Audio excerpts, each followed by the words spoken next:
just ordinary people, but we don't know which way to go, 'cause we're ordinary people. Hey guys, Miss Naylor here. We are doing Dem this week, which means people. It's on page 46 of your Roots book, so go ahead and turn there and we'll get started. This week I really want to start at the top of the page. We don't usually look at what's written up there all that much, but it's really interesting. It talks a lot about the word demagogue. Let's just start at the beginning. Many words have changed their meanings over the centuries, some having changed so much that they now mean almost the opposite of what they meant originally. Demagogue is an example. First used at the time of the Peloponnesian War, which was a war between Athens and Sparta that went on for many years. The word demagogue, from the roots dem meaning people and agog meaning leader, referred to a leader or orator who championed the cause of the common people of Athens in their fight against the aristocrats of Sparta. Gradually through the years, however, such leaders began pursuing their own interests rather than helping the people. And today, a demagogue is a political leader who takes impassioned appeals to the emotions and prejudices of people to gain personal power. And that's going to be our first word, demagogue. It is a noun, a leader who stirs up the people by appealing to their emotions and prejudices to win them over quickly and thus gain power. Like we said, it's from the roots dem meaning people and agog meaning leader. And when we talk about demagogues, one of the first names that comes to mind is usually Hitler. I went ahead and found a couple of examples of this. This is from a letter Erich Ludendorff wrote to German President Paul von Hindenburg when Hitler was appointed as Chancellor of the Reich. So this is before he had even as much power. He was already speaking and motivating the people of Germany. This is Ludendorff's opinion. By appointing Hitler Chancellor of the Reich, you have handed over our sacred German fatherland to one of the greatest demagogues of all time. I prophesy to you, this evil man will plunge our Reich into the abyss and will inflict immeasurable woe on our nation. Future generations will curse you in your grave for this action.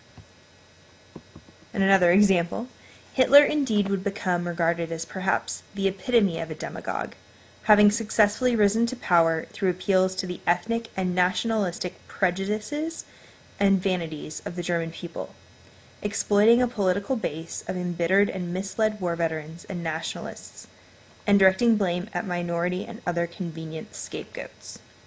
So Hitler really used his words to inspire the German people based on their prejudices.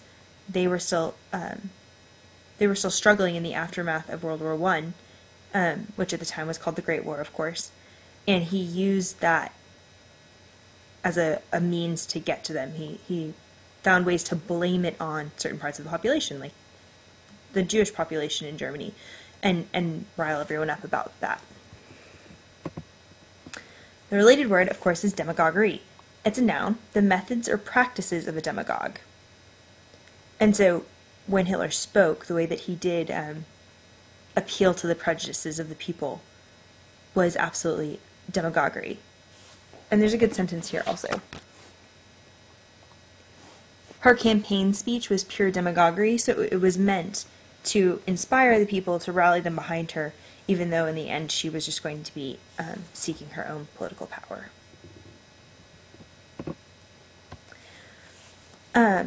Another word related to the root dem, but a little bit different, democracy, also a noun, government by representatives selected by the people, so dem meaning people, and crack meaning to rule, the people rule, right? And I immediately thought of what we've been talking about in class. So we've been talking about the civil rights movement, and this is actually a picture of Lyndon B. Johnson and Martin Luther King about the time that the Voting Rights Act was being signed into law. This is a really great example of democracy. Demographic. It's an adjective. It's made from the roots dem meaning people and graph meaning to write. So it literally means writing about people. We don't really use it quite like that. Our definition's a little bit more specific. It means pertaining to the study of human populations, especially their density, distribution, and vital statistics.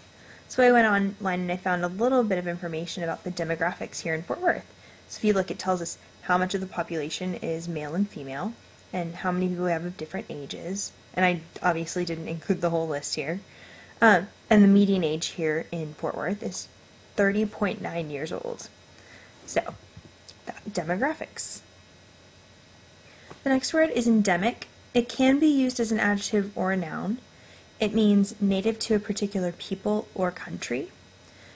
Both the ways I'm using it here are adjectives. So endemic disease, what kind of disease? An endemic disease. Endemic plant, what kind of plant? An endemic plant. That makes it an adjective. It's describing the noun it's next to, of course. So en means in and dem means people. And let's take a look at some examples of this. So we're going to watch a quick portion of a video that uses the word endemic in relation to diseases. Typhoid fever is quite rare in the industrialized nations, but it remains an endemic problem in most developing countries due to contaminated and unsafe food and drinking water, as well as poor sewage disposal. So it talks about how the disease is an endemic. It only happens in certain places. It's native to certain places. Not, for instance, the industrialized world, because we've been able to eliminate it by doing things like making sure that our food and water are clean, and making sure that sewage doesn't get into anything else. Similarly, there are endemic plants, so plants that are native to certain places. The bluebonnet may be able to grow in more than one place, but they are endemic to Texas, so they're native to here. Our next word is epidemic. It's a noun. It comes from the roots epi meaning upon and dem meaning people. So literally it means upon the people or upon a people. And we use it mostly to mean a disease or other abnormal condition spreading rapidly among many people.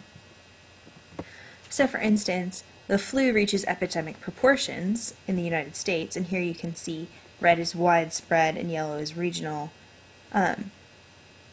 And then we have sporadic in orange. So you can see how it's extremely widespread at the moment. A lot of people have it. It is spreading rapidly among people. See? And then our last word is an adjective, pandemic. It means widespread. It comes from roots pan meaning all and dem meaning people, so literally among all the people. But we generally mean it to just mean widespread. There's a really great TED Ed video online of this. It's a little bit long for me to show you right now, so I was not going to include it, but it's called How Pandemics Spread, and if you're interested, it'd be a great thing to watch. But while I was looking, I did find this, which I think is an interesting example of pandemic. This idea of widespread, when we talk about a pandemic, and then it kind of goes everywhere. It's actually a game called Pandemic. It comes in a couple different versions, but essentially the goal is that there are 4 diseases that are spreading. They are pandemics. They are spreading all over the world, and your job is to try and cure them, and whoever can cure all 4 first wins, so or maybe cure the most wins. But it's really interesting and a good example of the idea of pandemic. Like you can see how it's supposed to spread all over the world. See that? They're everywhere. No! Ah! Okay, so good luck on your roots quiz. Remember page 46. Not too many words today. Not too many roots. A lot of them are repeats. Make sure you study those roots hard because, you know, all those old ones are going to come back up. Have a great weekend. Bye, guys.